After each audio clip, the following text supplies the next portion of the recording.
দুনিয়াতে যারা মদ খায় নাই ওই জান্নাতীদের জন্য আল্লাহ তাআলা জান্নাতে মদের ব্যবস্থা রাখবে, কিন্তু ওই মদে কোনো দুর্গন্ধ হবে না, ওই মদে কোনো মাতলামিও হবে না। জান্নাতের বড় বড় ফুল বাগানের সুন্দর সুন্দর সুঘ্রাণওয়ালা ফুলের নির্যাস থেকে নিয়ে নিয়ে আল্লাহ এই মদগুলো তৈরি করেছে। চিল্লায় পড়েন আল্লাহু আকবার। অঢেল ড্রিঙ্কস এর জন্য আল্লাহ তাআলা 4টা ড্রিঙ্কস এর ঝর্ণা করে দিবে। 4টা, চিৎকার করে বলতে হবে কয়টা? 4 ধরনের ড্রিঙ্কস এর ঝর্ণা। কয় ধরনের? বোতলে বোতলে দিলে তো লিমিটেড, ড্রিঙ্কস থাকবে ঝর্ণা, ঝর্ণার আকারে ড্রিঙ্কস করবে 4 ধরনের। একটা হচ্ছে মিনারেল ওয়াটারের ঝর্ণা, ফ্রেশ পানি। 2টা হচ্ছে দুধের ঝর্ণা 2 নাম্বার, 3 নম্বরে মধুর ঝর্ণা, 4 নম্বরে মদের ঝর্ণা। সুবহানাল্লাহ পড়েন। আবার বড় বড় মদের বোতলও থাকবে। ইউসকানা মির রাহিকিম মাখতুম, রাহিকুম মাখতুম নামক দামি একটা মদ দিয়ে রব্বুল আলামিন আপনাদেরকে মদ পরিবেশন করবে। মিজাজুহা কাফুরা, যেটার মধ্যে কর্পূরের ফ্লেভার থাকবে। কিসের ফ্লেভার? জান্নাতীরা ইচ্ছে মতো এই ড্রিঙ্কস গুলো পান করে শুকরিয়া করবে কার? বিশ্বনবী বললেন, খায়রুকুম মান তাআল্লামাল কুরআন ওয়া আল্লামা, তোমাদের মধ্য থেকে ওই ব্যক্তি আল্লাহর কাছে সবচাইতে বেশি সেরা, যে নিজে কোরআন শিখে অন্যরে শিখায়া দেয়। আপনি কোরআন শিখলে আপনি সেরা, আবার আপনি যদি শিখায়া দেন তবেও আপনি সেরা। এজন্য কোরআন শিখানোর চেয়ে শ্রেষ্ঠ কাজ হয় না। আপনি যদি কাউরে শুধু সূরা ফাতিহাটা শিখান, কোন সূরা? ওই লোক যতবার জীবনে সূরা ফাতিহা পড়বে তার একটা পার্সেন্টেজ সওয়াব আমলনামায় আপনার আছে না নাই?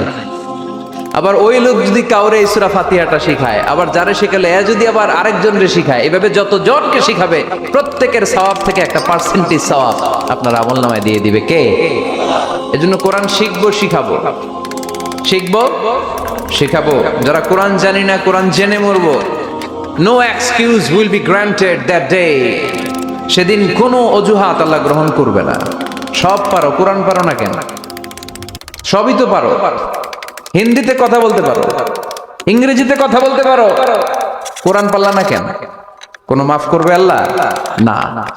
যখনই বিমানটা 14,000 ফিট উপরে ওঠে তখন তার মুখ দিয়ে বেরোয় আল্লাহু আকবার।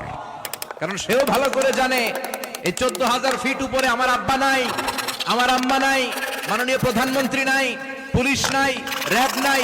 এই হাওয়ার উপরে বিমানটা চলে, ওখানে কেউ আমারে বাঁচাতে পারে না। একজন ছাড়া, চিল্লায় বলো তিনি কে?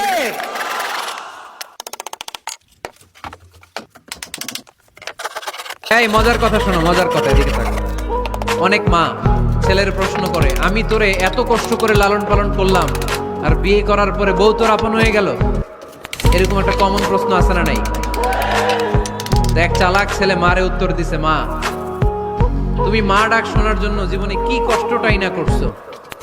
আমারে তুমি 10 মাস 10 দিন পেটে ধারণ করছো, এত বড় বস্তা, খাইতে পারতা না, টয়লেটে যাইতে পারতা না, খালি বমি করতা, ওষুধ খাইতা। 10 মাস পেটে ধারণ করলা, 2 বছর দুধ খাওয়াইলা, আমার পেশাব পায়খানা পরিষ্কার করলা। এরপর 2 বছর বয়সে, 3 বছর বয়সে আমার মুখে বোল ফুটলো,